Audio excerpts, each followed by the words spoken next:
창세기 20장 1절부터 7절 한 절씩 교독합니다. 아브라함이 거기서 네게부 땅으로 옮겨가 가데스와 술 사이 그랄에 거류하며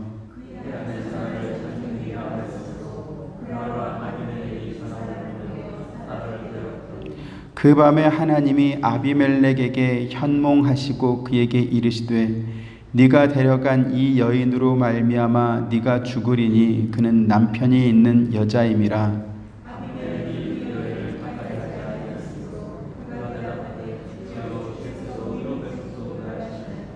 그가 나에게 이는 내 누이라고 하지 아니하였나이까. 그 여인도 그는 내 오라비라 하였사오니 나는 온전한 마음과 깨끗한 손으로 이렇게 하였나이다.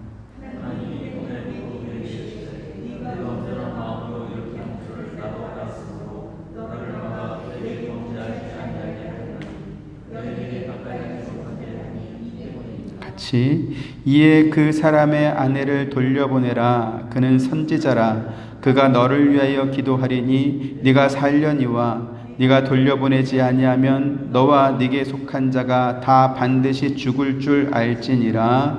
아멘.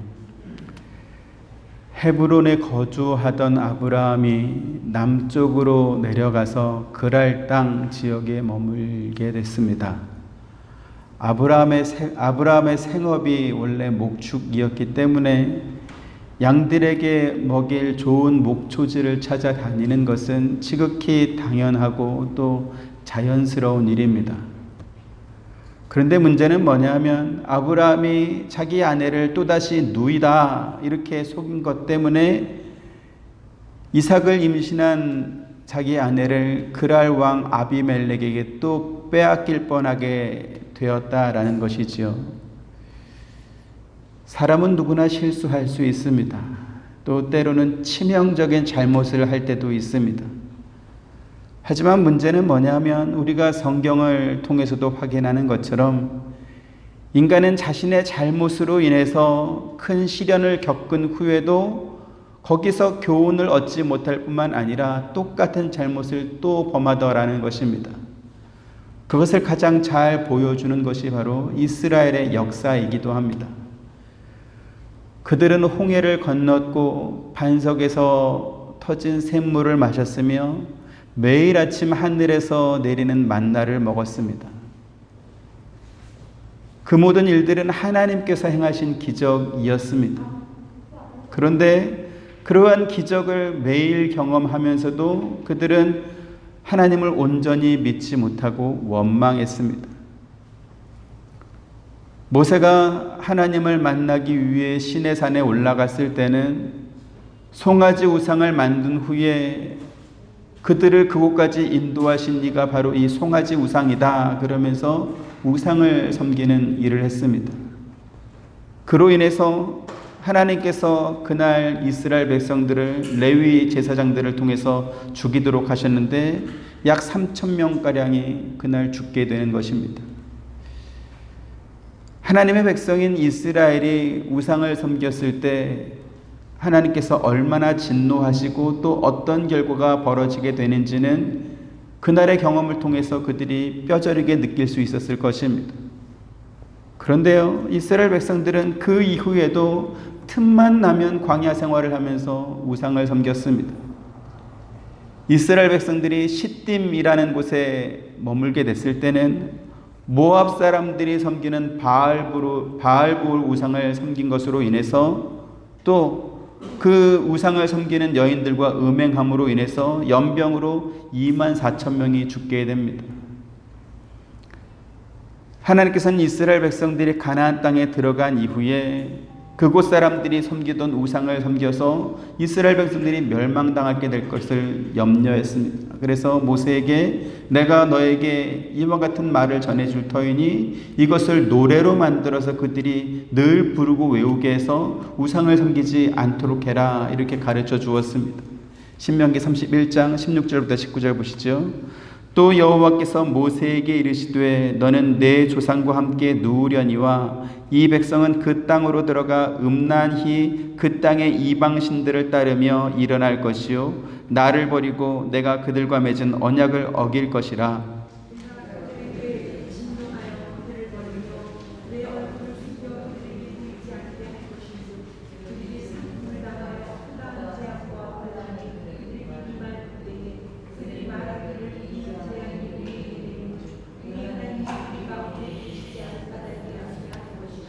또 그들이 돌이켜 다른 신들을 따르는 모든 악행으로 말미암아 내가 그때 반드시 내 얼굴을 숨기리라.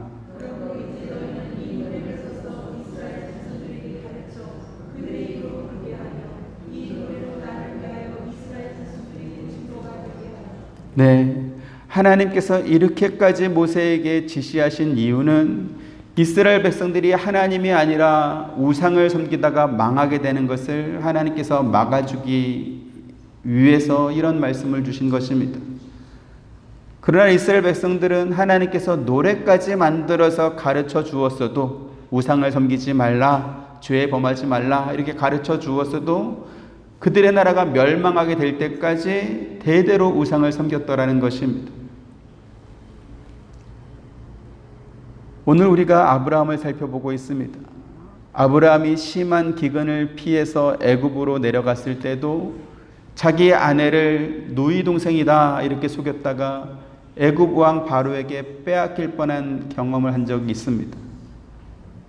그런데 아브라함은 그와 같은 경험을 하고도 만나는 사람마다 사라를 자기 아내로 이렇게 소개하는 것이 아니라 누이 동생이다 이렇게 소개했다는 것이죠.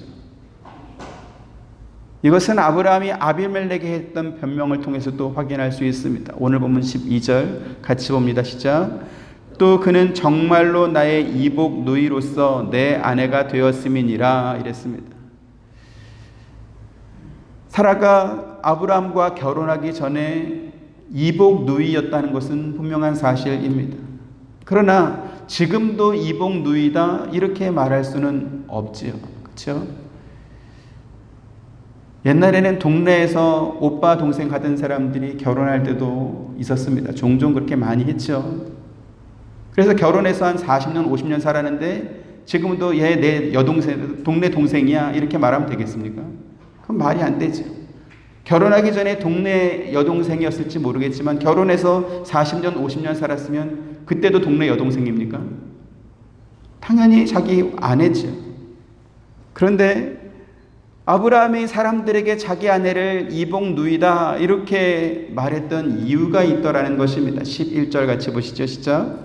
아브라함이 이르되 이곳에서는 하나님을 두려워함이 없으니 내 아내로 말미암아 사람들이 나를 죽일까 생각하였음이요. 네, 하나님을 두려워하지 않는 사람들이 용모가 아름다운 자기 아내를 보면서 너무나 욕심이 나서 자기를 죽이고 자기 아내를 빼앗아갈까 두려워서 그래서 아내라고 말하지 않고 이복 누이다 이렇게 말했다는 것입니다. 그러면 아브라함은 언제부터 이와 같은 생각을 했었고 또 언제부터 이런 거짓말을 했을까라는 것을 우리가 한번 살펴봐야 할 것 같습니다.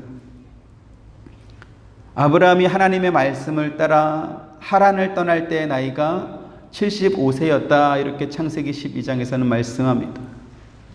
그런데 아브라함의 원래 고향은 하란이 아니라 갈대아 우르였습니다.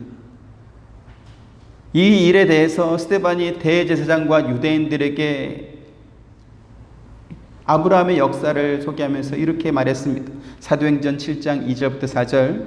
스데반이 이르되 여러분 부형들이여 들으소서. 우리 조상 아브라함이 하란에 있기 전 메소포다미아에 있을 때 영광의 하나님이 그에게 보여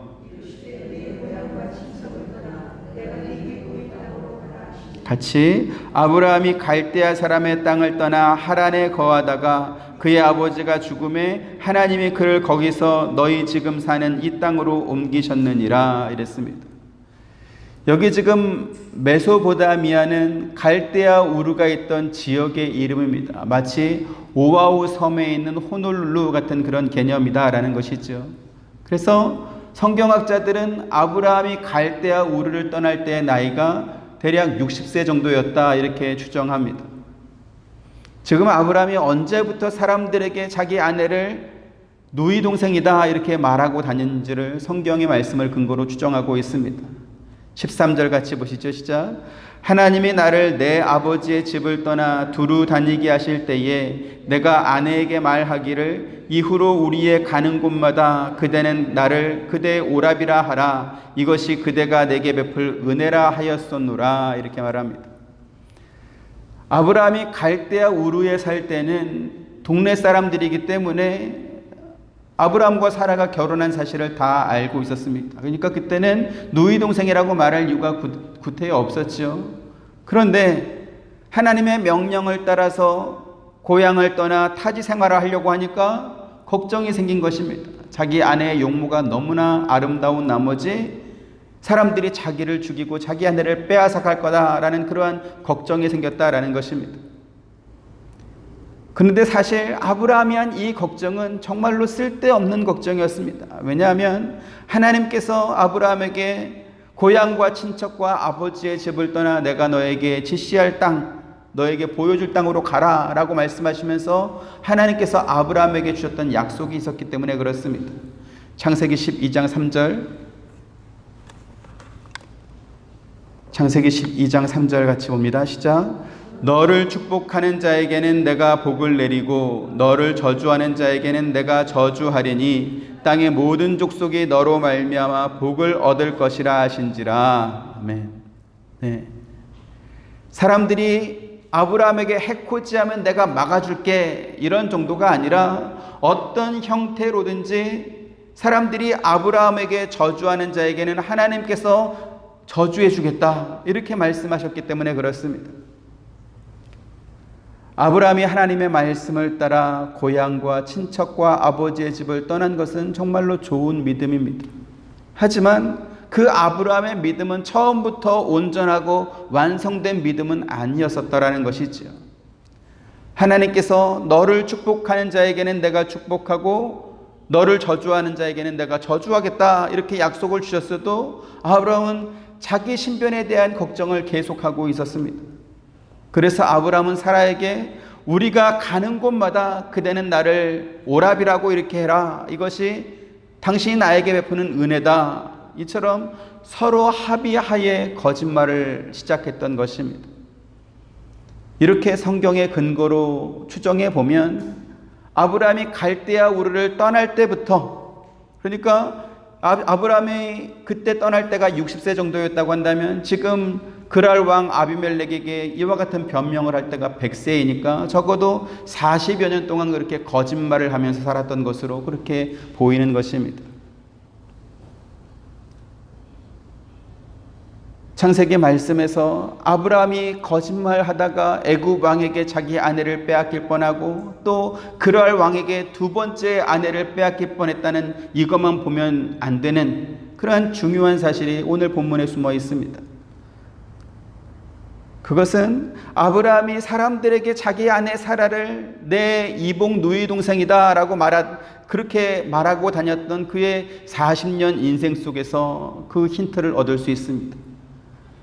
앞서도 말씀드린 것처럼 아브라함의 믿음은 처음부터 완성된 믿음이 아니었습니다. 비록 그가 하나님의 명령을 따라서 고향과 친척집을 떠나는 순종을 하긴 했지만 그러나 낯선 땅으로 가는 것에 대한 불안함이 있었고요. 또 자기 신변의 위협도 실질적으로 느꼈다라는 것입니다. 오죽하면 자기 아내에게 이제부터 나를 오라비라고 불러라. 그것이 당신이 나에게 해줄 수 있는 가장 큰 은혜다. 이와 같은 비겁해 보이는 그러한 부탁을 했겠습니까? 그리고 그렇게 시작한 거짓말을 40년 넘도록 계속하며 살아왔더라는 것입니다.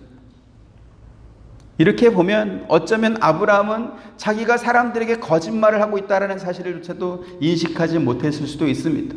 왜요? 너무나 오랫동안 사람들에게 그렇게 자기 아내가 이복 누이 동생이다라고 말해왔기 때문에 그것이 자기에게도 또 익숙해졌을지도 모르는 것입니다. 아브라함에게서 보는 것처럼 하나님을 몰랐던 시절에 또는 아직 믿음이 연약하던 시절에 하던 삶의 습관이 어느 한순간 쉽게 변하지 않더라는 것을 오늘 성경을 통해서 우리는 확인하고 있습니다. 그랄 왕에게 자기 아내를 빼앗길 뻔했던 그때는 언제냐면 사라가 하나님의 은혜로 이삭을 임신하고 있을 때였습니다. 아브라함이 자그마치 100년을 기다렸던 아들이고 자식이고 또 하나님의 약속을 받은 이후에 또 25년을 기다려서 얻은 정말 귀한 아들 아니겠습니까? 그런데 그렇게 오랫동안 기다렸던 아들이 이제 얼마 안 있으면 태어날 터인데 그 아들을 임신한 아내를 다른 남자에게 빼앗길 뻔한 그러한 상황이 벌어진 것입니다. 습관이 얼마나 무서운지 모르겠습니다. 25년 전에 애굽 왕에게 아내를 빼앗길 뻔한 그런 아찔한 경험을 하고도 그 습관을 버리지 못하고 고치지 못하고 다시 또 다른 남자에게 자기 아내를 빼앗길 뻔한 그러한 위기가 이어져 오고 있습니다.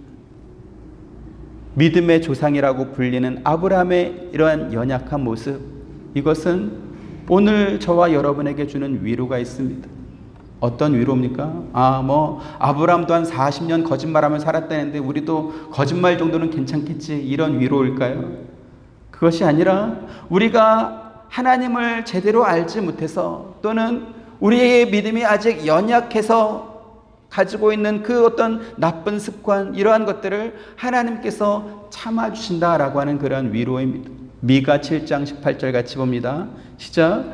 주와 같은 신이 어디 있으리이까? 주께서는 죄악과 그 기업의 남은 자의 허물을 사유하시며 인애를 기뻐하심으로 진노를 오래 품지 아니하시나이다. 아멘. 하나님은 자기 백성의 죄를 용서해 주시는 분이시고 언제나 노하기만 하지 않으시며 한결같은 사랑으로 보이시기를 기뻐하시는 분이시다, 이렇게 말합니다. 무슨 말씀입니까? 하나님은 죄 범한 자에게 쉽게 진노를 발하기보다는 용서를 기다리시는 분이다라는 것입니다. 그럼에도 불구하고 하나님께서 우리의 잘못과 죄를 지적하는 이유는 뭘까요? 우리에게 불같이 화를 내고 벌을 주려고 하는 것이 아니라 우리가 잘못한 것을 깨닫고 돌이키기를 기다리시는 것입니다. 그래서 우리가 잘못한 것을 깨닫고 돌이키기만 하면 하나님께서는 어떻게 하실까요? 계속해서 7장 19절 같이 봅니다. 시작. 다시 우리를 불쌍히 여기셔서 우리의 죄악을 발로 밟으시고 우리의 모든 죄를 깊은 바다에 던지시리이다, 이랬습니다. 네, 우리가 죄를 깨닫고 회개하고 돌이키면 하나님께서 우리의 죄악을 발로 밟으시고 그 모든 죄를 깊은 바다에 던지시겠다, 이렇게 약속하고 있습니다. 하나님은 왜 이렇게 하시는 것일까요? 계속해서 20절 시작. 주께서 옛적에 우리 조상들에게 맹세하신 대로 야곱에게 성실을 베푸시며 아브라함에게 인애를 더하시리이다. 아멘. 네, 지금 여기 야곱을 말하고 아브라함을 말하고 있습니다. 누가요? 미가 선지자가 아브라함과 야곱에게 주셨던 그 하나님의 약속을 근거로 이와 같은 말씀을 주고 있습니다. 아브라함과 야곱은 미가 선지자가 활동하던 시기보다 약 1500년 이전의 사람입니다. 하나님의 약속이 얼마나 신실하신지 1500년 전에 아브라함과 야곱에게 했던 그 약속을 지금도 지키신다, 이렇게 말하고 있습니다. 아브라함과 야곱은 하나님께서 언약을 주셨던, 또 하나님으로부터 언약을 받은 직접적인 당사자들입니다. 아브라함과 야곱이 대단히 뭔가를 잘해서, 하나님께 뭔가를 대단히 잘해서 하나님의 약속을 받은 것이 아니었습니다. 하나님께서 당신의 주권적인 의지로 아브라함을 택하셨고 또 야곱을 택하신 것이죠. 그리고 그들에게 하나님께서 내가 너와 함께 할 것이며 너에게 복을 비는 자에게 내가 복을 내리고 너에게 저주하는 자에게는 내가 저주할 것이다, 이와 같은 약속을 주셨습니다. 그 약속은 아브라함 개인, 야곱 개인에게만 주신 것이 아니라 그들의 자녀와 후손 대대에 이르기까지 효력이 있는 영원한 약속이었다라는 것을 미가 선지자의 말씀을 통해서 우리가 또 확인하고 있습니다. 그 약속이 예수 그리스도의 오심을 통해서 이루어졌고 그 이후로도 예수님을 믿는 저와 여러분뿐만 아니라 앞으로 우리 후세에 올 믿음의 후손에까지 대대로 이어질 것입니다. 오늘 본문이 중요한 것은 아브라함이 바로 그 약속의 시작이었다라는 사실이죠.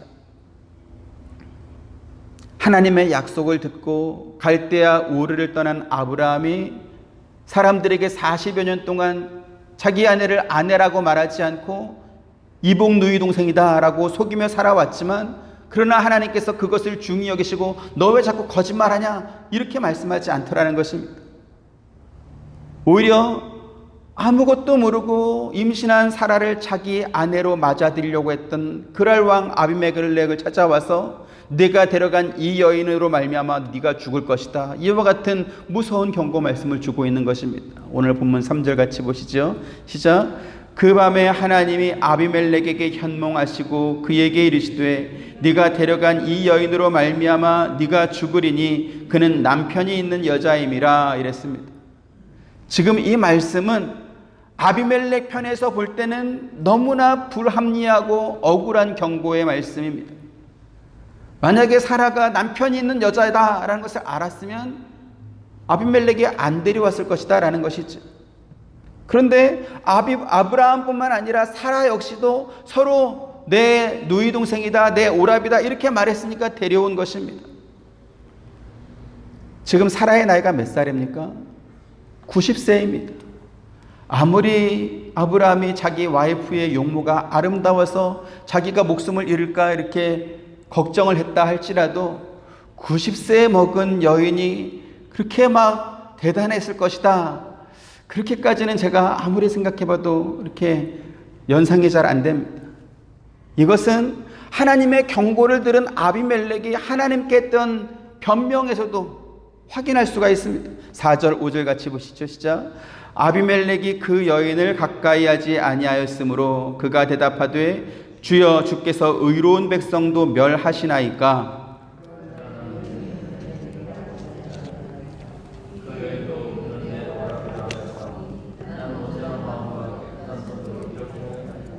네, 지금 아비멜렉이 뭐라고 말합니까? 내가 사라를 아내로 데려오긴 했지만 그러나 그 여인을 가까이 하지는 않았다 이렇게 말합니다. 그리고 자신은 온전한 마음과 깨끗한 손으로 사라를 데려온 것이다 또 이렇게 말합니다. 지금 이 말은 무슨 의미냐 하면 아브라함이 자기 집에서 기른 318명 종들과 함께 엘람 왕이 이끌던 4개 나라 연합군과 싸워서 승리할 만큼 그렇게 아브라함이 대단한 족장이었습니다. 그래서 이 그랄 왕은 아브라함과 사돈 관계를 잘 맺으면 자기의 정치적인 입지 혹은 왕으로서 군주로서의 어떤 영향력이 더 커지지 않을까? 그래서 혼인 관계를 통해서 아브라함과 잘 지내보려고 90살 먹은 사라를 데려온 것이지 내가 그 여인이 탐나서 데려온 것은 아니다, 후궁 삼으려고 데려온 것은 아니다 이렇게 하나님께 말하고 있는 것입니다. 그래서 정말 순수한 의도로 정상적인 혼인을 한 것입니다. 하나님께 이렇게 말하고 있는 것이죠. 그러나 아비멜렉이 아무리 순수한 의도로 사라를 데리고 왔다 할지라도 하나님께서는 아비멜렉의 집안에 속한 모든 여인의 태를 다 닫아버리셨습니다. 하나님께서 아비멜렉 집안의 모든 여인의 태를 일시적으로 불임 상태로 만들어버린 것은 사라를 통해서 태어날 약속의 자녀의 순결성을 유지하기 위해서 특별하게 사라를 보호하신 것이었습니다. 왜요? 그랄 왕 아비멜렉이 사라를 자기 아내로 데려간 것은 분명한 역사적 사실이기 때문에 그렇습니다. 그런데 앞서도 말씀드렸던 것처럼 그 시기는 언제입니까? 사라가 하나님의 은혜로 이삭을 잉태했던 시기와 정확하게 겹치는 것입니다. 그래서 하나님께서는 혹시 그 일 때문에 하루 저녁도 제대로 되지 않지만 혹시 그 일 때문에 아브라함이 사라를 오해하게 되는 그러한 모든 요소를 다 지워버리시는 것입니다. 오늘 보면 17절 18절 또 한 절씩 보시죠. 아브라함이 하나님께 기도하매 하나님이 아비멜렉과 그의 아내와 여종을 치료하사 출산하게 하셨으니.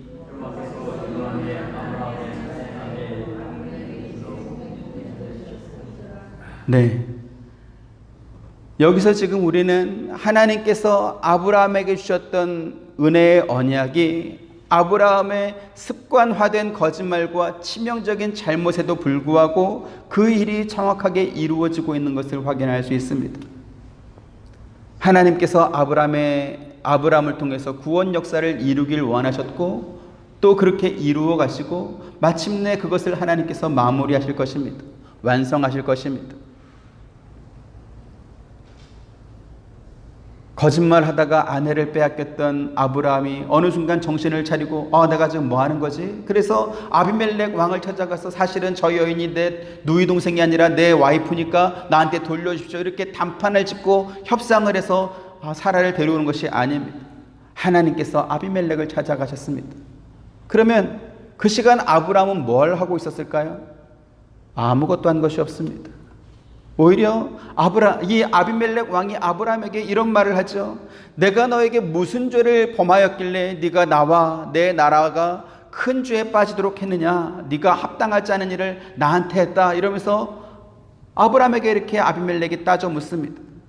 그랬더니 앞서 우리가 읽었던 11절부터 13절 말씀처럼 아브라함이 말도 안 되는 논리로 책임을 회피하고 변명으로 일관하면서 자기를 합리화하는 정말 100살 먹은 할아버지가 그 앞에 또 있는 것입니다. 아브라함이 아비멜렉 왕에게 했던 그러한 말 속에서 하나님의 약속을 의지하는 믿음이 굳건한 그러한 모습이 아브라함에게 있습니까? 그런 모습이 아브라함에겐 보이지 않습니다. 그런데요, 아브라함의 그와 같은 연약한 모습이 오늘 저와 여러분들에게 큰 위로가 되고 있는 것도 또한 사실입니다. 어떤 면에서 위로가 됩니까? 만약에 아브라함이 어떤 실수도 없는 완전 무결한 믿음을 가진 그러한 사람이었다라고 한다면, 그래서 너희가 믿음이 있다라는 말을 들으려면 적어도 완전 무결했던 아브라함 정도는 되어야 믿음이 있다라고 말할 것이다. 이렇게 아브라함을 어떤 표준 모델로 제시하셨다고 한다면 우리는 아마도 믿음에 대해서 시작도 하지 못하고 주저앉고 말 것입니다. 그런데 아브라함의 실제 모습은 어땠습니까? 40여 년 동안 습관적으로 거짓말했던 사람입니다. 자기 아내를 2번이나 다른 남자에게 빼앗길 뻔하고도 거기에 대해서 아무런 책임감도 느끼지 못하고 자기 변명만 일삼았던 그러한 사람이었다. 그런데 그 사람이 누구냐? 성경이 말하는 믿음의 조상이다 라고 말하면, 그러면 우리도 가능성이 있지 않겠습니까? 아브라함이 완벽한 믿음을 가진 사람이어서 믿음의 조상이 된 것이 아니라 반복된 거짓말과 어떤 습관화된 잘못이 그에게 있음에도 불구하고 하나님께서 그를 믿음의 조상으로 만들어 주셨다라는 것이죠. 그래서 아브라함 그러면 그가 믿음의 조상이다 이렇게만 생각할 것이 아니라 하나님께서 그를 그렇게 되도록 만드셨다라는 것을 우리가 또 생각해야 되는 것입니다. 아브라함이 대단한 믿음을 가진 것이 아니라 하나님께서 그를 대단한 믿음의 사람으로 만들어 가신 것이죠. 바꿔 말하면 어떻게 됩니까? 저와 여러분도 지금은 대단한 믿음이 별로 없지만, 그러나 아브라함을 하나님께서 그렇게 만들었던 것처럼 저와 여러분도 하나님께서 그렇게 만들어 가실 것입니다. 어떻게 해요? 우리도 아브라함과 같이 대단한 믿음의 사람으로 하나님께서 완성시켜 갈 것입니다. 우리에게 습관처럼 굳어진 나쁜 점이 있을 수도 있을 것입니다. 때로는 그 나쁜 점이 하나님의 일을 망쳐버릴지도 모르는 정말 치명적인 잘못으로 이어질 수도 있을 것입니다. 그러나 놀라운 것은 무엇입니까? 하나님께서 그런 아브라함을 책망하는 것이 오늘 본문에 전혀 나오지 않더라는 것입니다. 저 같으면 꿀밤이라도 한 대 때리면서 너희 놈의 자식 언제까지 거짓말 계속할 거야 이렇게 야단칠만도 한데 아브라함을 야단치지 않습니다. 오히려 아비멜렉을 찾아가지고 아비멜렉에게 경고의 말씀을 하시죠. 여러분 집에 가셔서 오늘 본문을 다시 한번 잘 보시기 바랍니다. 누가 가해자고 누가 피해자입니까? 누가 봐도 아비멜렉은 피해자입니다. 거짓말한 사람은 아브라함과 사라입니다. 그런데 하나님께서는 아비멜렉에게 그는 선지자라 그가 너를 위하여 기도하리니 이렇게 말씀하고 있습니다. 지금 이것은 1차적으로 하나님께서 아브라함에게 주셨던 약속 뭡니까? 땅의 모든 족속이 너로 말미암아 복을 얻을 것이다 라고 했던 그 하나님의 약속이 실제로 이루어진 것을 보여주고 있는 것입니다. 아브라함이 뭘 잘해서 아비멜렉을 위해서 축복해주고 기도해주는 것입니까? 전혀 그렇지 않습니다. 일반적인 상식으로 봐도 아브라함은 아비멜렉에게 사과하고 미안해해야 옳습니다. 또 아비멜렉이 아브라함에게 너 앞으로 다시는 거짓말하지 마라. 너 때문에 내가 얼마나 난처함을 겪었는지 아냐. 이러면서 책망하고 야단쳐야 맞습니다. 그러나 하나님께서는 아비멜렉에게 아브라함은 선지자이니 그의 기도를 받으라 이렇게 말씀하셨고, 또 아브라함이 아비멜렉을 위해서 기도할 때 그 집안의 여인들에게 닫혔던 태가 열리고 자녀를 낳을 수 있도록 그렇게 하나님께서 해주셨습니다. 오늘날 저와 여러분, 또 오늘날 교회가 이 비밀을 알아야 됩니다.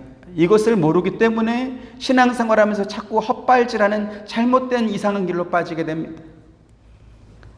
우리가 세상에서 복음을 전하고 또 사람들에게 복을 빌어줄 수 있는 것은 우리가 세상 사람들보다 윤리적으로 완전해서 또는 그들보다 정직하게 바르게 그렇게 잘 살아서 우리가 그들에게 복음을 전하고 복을 빌어주시는 것이 아닙니다.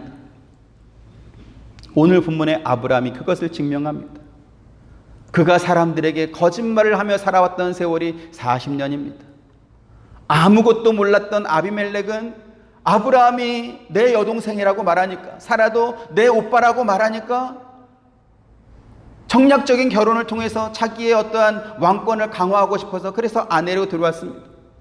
근데 단지 아내로 데려왔을 뿐인데 하나님께서는 그 집안 모든 여인들이 불임 상태가 되도록 만들어버렸다라는 것이죠. 그러한 아브라함이 무슨 정당성이 있어서 아브라함을 축복할 수 있겠습니까? 있을 수 없죠. 그러나 아브라함이 이 아비멜렉을 축복하며 기도해 주라고 하는 것이 그것이 하나님의 뜻이었다라는 것입니다. 이것이 바로 복음입니다. 복음은 내가 정당성을 갖는 것이 아니라 하나님께서 이것은 내 뜻이니 이대로 하라. 그래서 그렇게 하는 것이 복음인 것입니다. 여러분, 우리가 세상에서 모범적으로 잘 살면 세상 사람들이 우리가 모범적으로 잘 사는 모습을 보면서 마음에 감동을 하고 인정을 하고 수긍을 해서 그래, 나도 저 사람처럼 저렇게 되기 위해서 나도 교회 가야지. 그렇게 해서 복음을 듣고 예수님을 믿게 될 것 같습니까? 아마 그런 날을 기다리려고 한다면 일평생 한 명 전도하기도 쉽지 않을 것입니다. 바꿔서 설명드리겠습니다. 여러분 주변에 절을 다니거나 혹은 무당에게 점을 보는 사람이 있을 수 있을 것입니다. 그런데 그 사람이 너무 정직하고 너무 성실하고 너무 착하고 주변 사람들에게 너무 잘합니다. 자, 그러면 절 다니는 그 사람이 너무 착한 걸 보면서 야, 나도 저 사람 따라 절 다녀야지, 그렇게 가실 분 있습니까? 아니면 주기적으로 무당에게 가지고 점을 보지만 하여간 그 사람이 너무 성실하고 착해요. 그래서 나도 이제부터 무당 믿어야지, 그럴 사람 계십니까? 사람은 그렇게 단순하지 않습니다. 다른 사람이 착한 것은 착한 것이고 종교라든지 신념이라든지 이런 것은 다른 사람의 행동을 보면서 내 종교와 신념을 바꿀 사람은 그렇게 많지 않더라는 것입니다. 그리스도께서 자기를 비우시고 죽기까지 하나님 말씀에 순종하셨던 것처럼 우리도 그리스도의 장성한 분량까지 자라도록 하나님 말씀에 순종하며 살아야 될 것입니다. 이것은 분명한 사실입니다. 하지만 하나님께서는 우리가 죄에 짓지 않고 우리 옛 본성에 속한 그런 마음의 욕심이나 잘못된 습관이나 이러한 것들을 다 고쳐서 완전한 사람, 완벽한 사람이 되어야만 우리를 인정해 주시고 우리를 하나님의 자녀로 받아주시고 또 우리를 하나님의 일꾼으로 쓰시는 것은 아니다라는 것이죠. 여전히 우리는 실수할 수 있고 잘못할 수 있고 아브라함처럼 습관화된 거짓말을 할 수도 있고 치명적인 잘못을 범할 수도 있을 것입니다. 그때 마귀는 우리를 찾아와서 우리에게 이렇게 말할 것입니다. 야, 너도 똑바로 못 살면서 누구한테 뭐라고 그러는 거야? 누구한테 회개하라고 그러는 거야? 누구 보고 예수 믿으라고 그러는 거야? 너나 바꿔, 너나 잘 살아. 이렇게 마귀가 말할 것입니다. 그래서 요즘 교회는요, 죄에 대한 지적을 별로 하지 않습니다. 왜요? 서로 불편하기 때문에 그렇습니다. 목사도 함부로 죄에 대해서 말하지 못합니다. 왜요? 그렇게 말했던 화살이 자기한테 돌아올 것 같으니까 죄에 대해서 말하기보다는 우리 서로 용서해 주십시다, 화해합시다, 이해합시다, 포용합시다, 대화합시다, 이러한 주제의 설교만 계속하는 것입니다. 물론 우리가 똑같은 처지이기 때문에 우리끼리 용서해주고 화해하고 이해해주고 포용해주고 대화합하고 서로 불편한 상황 만들지 않고 그렇게 좋게 넘어가면 모두가 다 행복할 수 있을 것입니다. 그런데요, 그렇게 얻은 위로, 그렇게 우리끼리 얻은 행복은 교회 안에서만 있는 것입니다. 하나님께서 교회를 통해 또 믿는 자들을 통해서 사람들과 세상을 향해 죄를 지적하게 하고 경고하게 하고 회개를 촉구하게 하는 것은 그것을 말하는 사람이 아무 흠도 없는 정말 완전한 사람이기 때문에 네가 가서 그렇게 하라, 그렇게 말씀한 것이 아니다라는 것입니다. 여전히 우리가 불완전한 사람이고 여전히 우리에게 약한 모습이 있긴 하지만, 그러나 하나님께서 그렇게 전하라라고 말씀하시니까 우리는 가서 전할 뿐이다라는 것입니다. 초대교회의 대표적인 인물이라고 할 수 있는 베드로와 바울, 그분들이 우리에게 이와 같은 예를 보여줄 것입니다. 우리가 아는 바처럼 바울은 예수님을 알기 전에 예수 믿는 사람들을 어마어마하게 핍박했던 사람입니다. 스데반을 돌로 쳐서 죽일 때는 그 증인이 되었던 사람이 바로 이 바울입니다. 베드로가 예수님을 3번 부인했다라고 하는 이 사실은 예루살렘에 사는 모든 사람들이 다 알고 있는 그러한 내용이었습니다. 그랬던 바울과 그랬던 베드로가 무슨 염치가 있어서 예수 믿는 복음을 전하고 다니겠습니까? 그러나 하나님께서 그들에게 그 일을 맡기셨기 때문에 그들은 주님께서 맡기신 사명을 최선을 다해서 순종했던 것이죠. 바울이 복음을 전하면서 당했던 고난과 괴로움은 우리의 상상을 뛰어넘습니다. 고린도후서 11장 가서 보면 바울이 얼마나 심한 괴로움을 당했는지 우리가 알 수 있습니다. 그러나 바울이 그렇게 고통을 당하며 핍박을 받으면서 복음을 전했어도 바울을 사도로 인정하지 않는 사람들이 여전히 교회 안에 있었습니다. 왜 그렇습니까? 바울이 예수 믿기 전에 어떤 짓을 했는지 다 알고 있었다는 것입니다. 예수님의 수제자인 베드로는 제자들 가운데 나이가 가장 많은 사람이었습니다. 그럼에도 불구하고 예수님의 부활 승천 후에 예루살렘에 교회가 세워졌을 때 그 교회 담임 목사로 자기보다 나이 어린 동생들 혹은 교회 성도들에게 이렇게 업무적인 지시를 내리는 교회 수장 자리를 맡지 않았습니다. 오히려 그 일은 요한의 형제 야고보에게 맡기고 본인은 사마리아로 고넬료의 집으로 안디옥으로 다니면서 사도들이 전하는 그 말을 결정사항을 전해주고 전해야 될 말을 전해주는 전령의 역할을 맡아서 했습니다. 이렇게 예수님의 수제자였던 베드로가 높은 자리에 앉지 않고 스스로 전령을 자처해서 사람들에게 이렇게 찾아다니면서 또 복음을 전했다 할지라도 그의 서툰 행동으로 인해서 성도들로부터 지적받고 질책받는 일이 굉장히 많았습니다. 그러면 나이 많은 베드로, 예수님의 수제자로 인정받았던 베드로는 왜 이와 같이 정말 하지 않아도 될 혹은 대접받지도 못할 그러한 고생을 사서 했을까요? 아마도 그것은 자기가 예수님을 3번이나 부인했던 사람이다 라고 하는 이 기억을 그가 갖고 있었기 때문에 그럴 것입니다. 또한 예수님께서 그에게 네가 돌이킨 후에는 내 형제를 굳게 하라 라고 말씀하신 그 말씀을 늘 기억했기 때문에 그랬을 것입니다. 누가복음 22장 31절 32절 보시죠. 시몬아 시몬아 보라, 사탄이 너희를 밀가부르듯 하려고 요구하였으나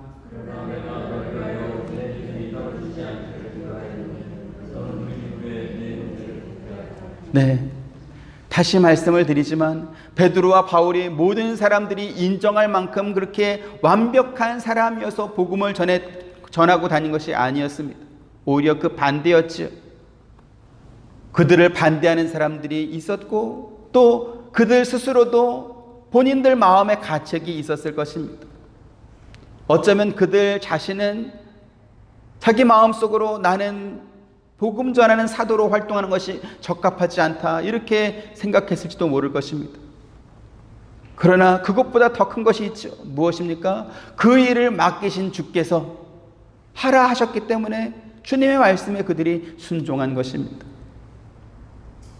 오늘 본문에 하나님께서 아브라함을 일방적으로 편드는 것을 볼 수 있습니다.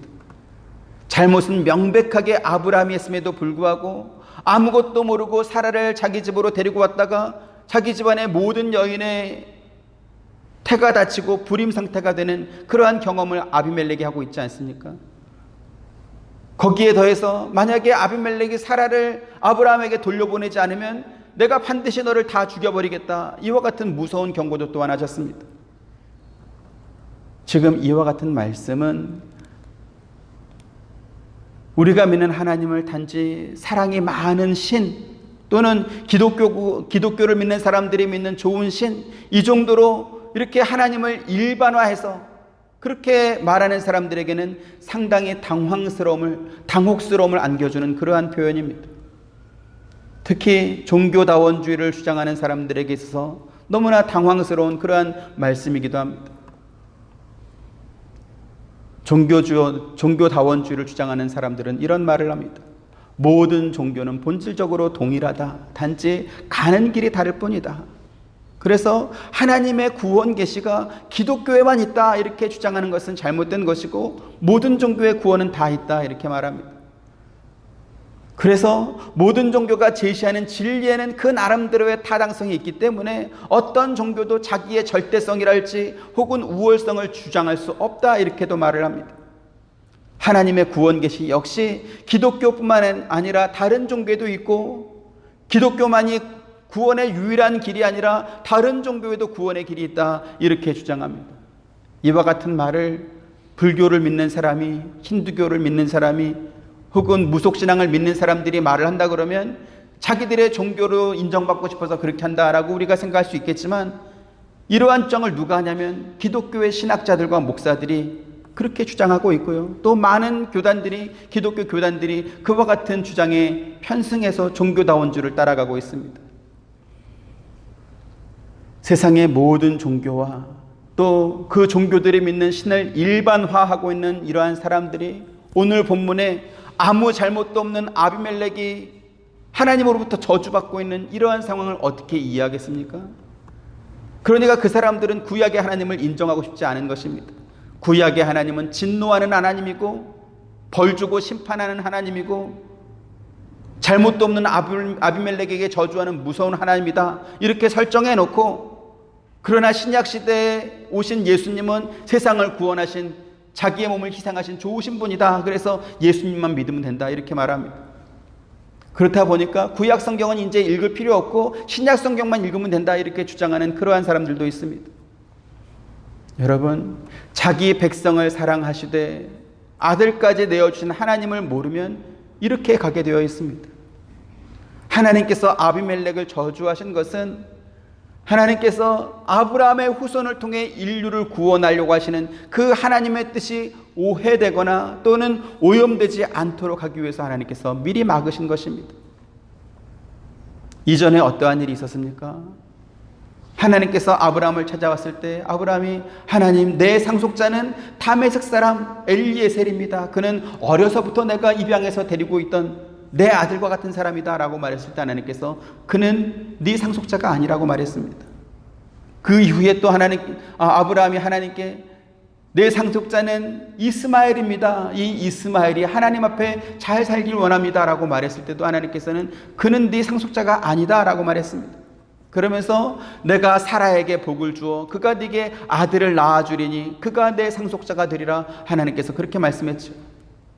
그런데 이렇게 아브라함과 사라를 통해서 낳을 이삭이 너의 상속자이고 그를 통해서 하나님께서 당신이 이루실 구원의 역사를 이루어 가실 것인데, 그런데 그 사라가 하필이면 이삭을 임신한 그 시기에 다른 남자의 아내가 되어버렸다라고 한다면, 그럼 이제 하나님의 구원 역사는 어떻게 되는 것입니까? 그래서 하나님께서 진노의 말씀으로 아비멜렉에게 두려움을 주고 그 나라 대신들에게 두려움을 주어서 단 한 시간도 아비멜렉과 사라가 함께 있지 못하도록 하나님께서 막으신 것입니다. 같은 이치로 하나님께서 아브라함을 통해서 아비멜렉을 축복하게 하신 후에 닫혀있던 그 집안 여인들의 모든 태를 다시 열어주시는 것입니다. 왜요? 혹시 있을지도 모르는 그런 오해의 소지, 이것을 없애기 위해서 그렇게 하신 것입니다. 실수는 누가 했습니까? 아브라함이 했습니다. 잘못은 누가 했습니까? 아브라함이 했습니다. 거짓말은 누가 했습니까? 아브라함이 했습니다. 그런데 아브라함은 자기가 실수하고 자기가 거짓말하고 사고는 자기가 쳐놓고는 하나도 책임진 것이 없습니다. 누가 책임지시죠? 하나님께서 아비멜렉을 찾아와서 책임지고 있습니다. 이렇게 아브라함의 잘못과 실수마저도 대신 책임져 주시는 하나님의 이 사랑을 알지 못하면 성경은 구약 이스라엘 백성을 중심으로 기록된 편협한 민족주의를 이렇게 주장하는 그러한 책이다, 이렇게 오해하게 되는 것입니다.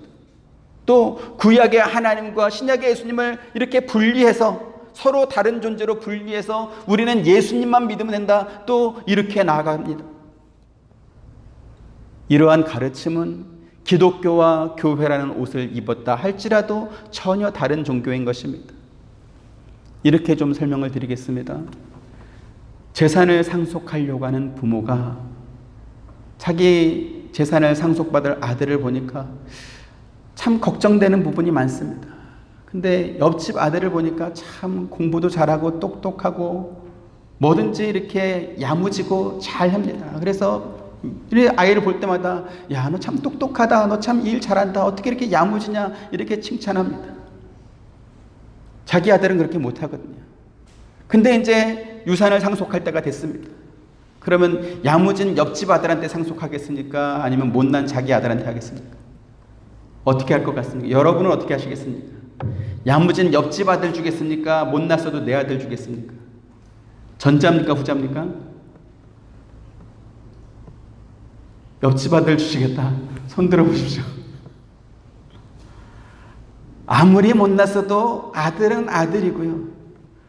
아무리 옆집 아들이 똑똑해도 그건 옆집 아들이지 내 아들은 아니지 않습니까? 아브라함이 아무리 실수가 많고 사라에 대해서 오랫동안 40년 동안 거짓말을 해왔어도 하나님께서는 그 아브라함의 연약한 모습, 그 실수하고 잘못한 모습까지도 하나님께서 대신 책임져 주는 것입니다. 왜요? 하나님이 그의 아버지이기 때문에 그런 것입니다. 그리고 그 하나님께서 저와 여러분의 아버지이시다라는 사실에 여러분 위로받으시기를 주님의 이름으로 축원드립니다.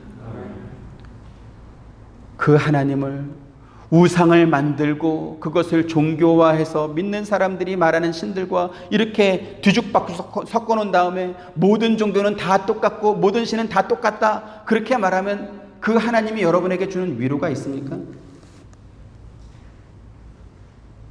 만약에 그런 논리라고 한다면 마음 착한 옆집 아저씨를 왜 아버지라고 안 부릅니까? 옆집 아저씨가 아무리 마음 착해도 옆집 아저씨 내 아버지는 아니잖아요. 성경을 모르고 하나님을 모르는 사람들이 그럴듯한 논리로 야, 좋은 게 아니냐, 기독교도 신을 믿고 불교도 신을 믿고 힌두교도 신을 믿고 이슬람도 신을 믿고 다 신을 믿으니까 신은 다 똑같다, 이렇게 뒤섞어 버리는 이 종교다원주의는 우리가 배척해야 될 이단인 것입니다. 우리는요, 마음 착한 옆집 아저씨 같은 하나님을 믿는 것이 아닙니다.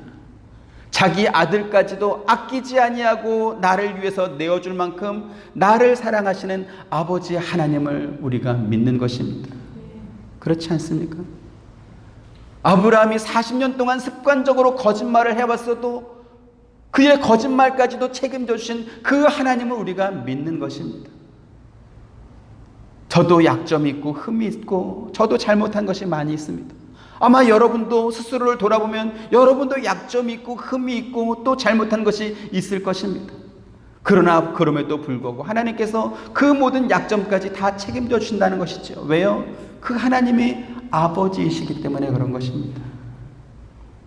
저와 여러분, 우리 하와이 서부 장로교회는 우리가 여전히 허물이 많음에도 불구하고 잘못한 것이 많음에도 불구하고 내 마음속에서 문득문득 이렇게 튀어나오는 그 욕심의 본성을 따라 살고 있음에도 불구하고 하나님께서 그 모든 것을 다 책임져 주시고 덮어주시는 그 아버지 하나님을 믿는 저와 여러분 되시기를 주님의 이름으로 축원드립니다.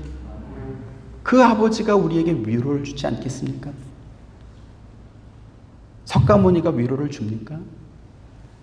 힌두교가 믿는 송아지가 우리한테 위로를 줍니까? 아니면 코끼리가 위로를 줍니까? 그건 동물원에서 보는 거지 그게 무슨 위로가 되겠어요? 엉뚱한 데에서 종교다원주를 주장하면서 그냥 모든 게 다 좋은 게 좋은 거고 다 그냥 착하게 살자니까 다 똑같다 이렇게 말하는 것에 우리가 현혹되고 나면 그러면 하나님은 필요 없고 예수님은 필요 없게 되는 것입니다. 성경을 정확하게 알아야 우리가 바른 믿음으로 살 수 있습니다. 저와 여러분 또 우리 하버이 서부 장로교회가 우리를 사랑하시는 아버지의 하나님의 위로를 받는 그러한 신앙생활 하기를 주님의 이름으로 축원드립니다. 은혜로우신 아버지 하나님 감사합니다. 아브라함이 긴 그의 인생 동안 자기 아내를 아내라고 말하지 않고 누이 동생이라고 말하는 거짓말을 해왔습니다. 하나님께서 그에게 분명한 약속을 주셨음에도 불구하고 믿음이 전혀 없었을 때뿐만 아니라 어느 정도 믿음을 가졌을 때에도 그 습관을 버리지 못하고 반복된 거짓말을 계속해왔습니다. 그로 인해 자기 아내를 다른 남자에게 빼앗길 뻔한 그러한 위기도 겪었습니다. 그때 하나님께서 아브라함을 위해서 대신 사건을 해결해 주시고 또 원상태로 돌이키실 뿐만 아니라 그 비겁하고 그 믿음 없어 보이는 아브라함을 믿음의 조상으로까지 하나님께서 만들어 주신 것을 우리가 성경을 통해서 교훈을 얻습니다. 하나님께서 아브라함을 그렇게 믿음 있는 사람으로 만드셨던 것처럼 오늘 우리도 그렇게 만들어 가겠다고 성경을 통해서 약속하여 주시니 또한 감사드립니다.